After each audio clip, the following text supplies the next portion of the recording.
Bonjour à tous, Dave Guillon, avocat au barreau de Montpellier, et aujourd'hui j'ai le plaisir d'accueillir Monsieur Jacques Fouillet, président de l'association de défense des libertés fondamentales, association ADLF. Bonjour Jacques. Bonjour David, bonjour et puis très heureux d'être avec vous sur cette vidéo.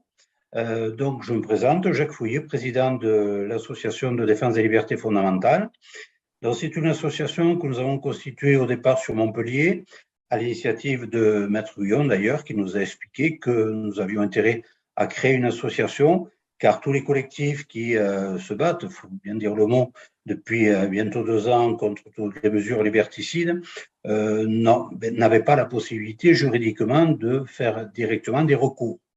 Donc, c'était soit des personnes physiques qui pouvaient le faire individuellement, ou bien de passer par une association que nous avons déclarée à la préfecture de Montpellier, qui est active depuis le mois de septembre dernier. Oui, tout à fait. Alors, autre difficulté, c'était aussi la question des financements des actions juridiques. C'est-à-dire que souvent, on passait par des plateformes telles que Litchi ou d'autres plateformes de ce type.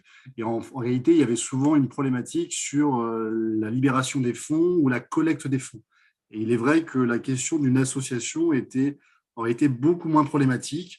Et en plus, vous avez la possibilité de récupérer des dons et d'avoir une défiscalisation, je crois, au niveau des dons. Donc ça, c'est effectivement très intéressant. Tout à fait. Effectivement, donc depuis le départ, nous avons eu la chance d'avoir de généreux et nombreux donateurs, puisqu'aujourd'hui, nous comptons environ 150 membres au sein de l'association. Et depuis ces derniers mois, nous avons des membres qui s'inscrivent et qui adhèrent de la France entière, y compris même d'outre-mer. Le bouche à oreille a été très puissant de ce côté-là.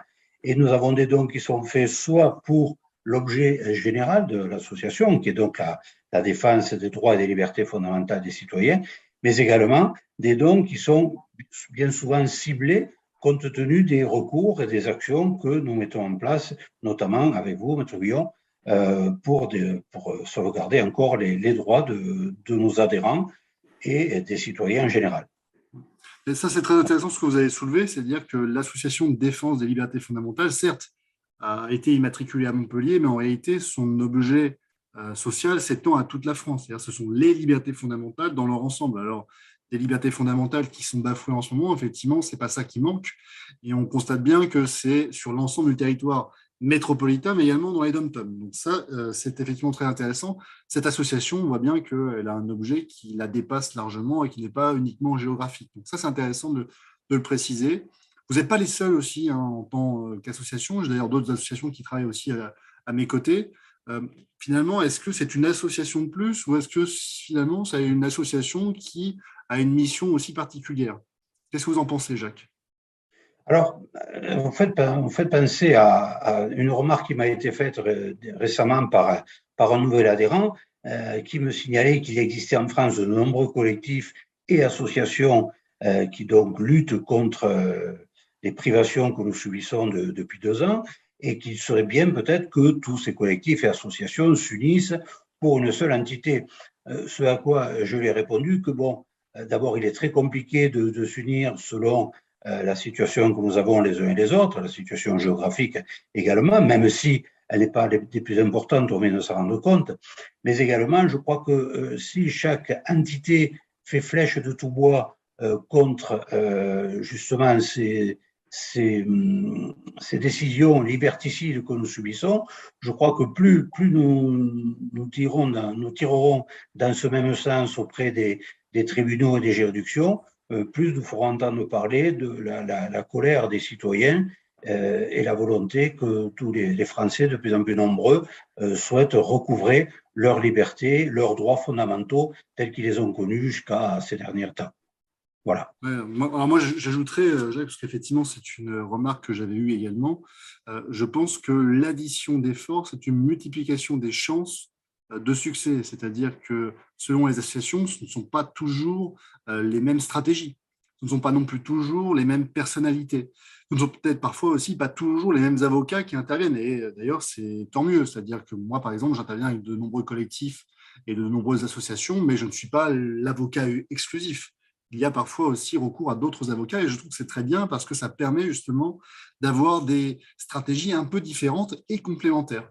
Donc, effectivement, ce n'est pas une association de plus, mais bien une association, une corde de plus à notre arc sur la défense des libertés fondamentales, sachant que l'objet de l'association, c'est la défense des libertés fondamentales et ça ne se cantonne pas à la question de la crise sanitaire. Et ça, je pense, c'est important de le savoir.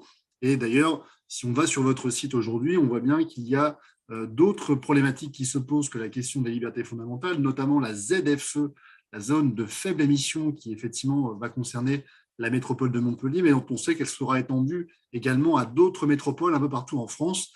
L'idée étant qu'on va contraindre les Français à changer de véhicules, et notamment des véhicules diesel pour d'autres types de véhicules moins polluants. Et encore une fois, qui va payer? Ce seront effectivement les personnes les plus vulnérables économiquement, et ça, bien entendu, c'est inadmissible.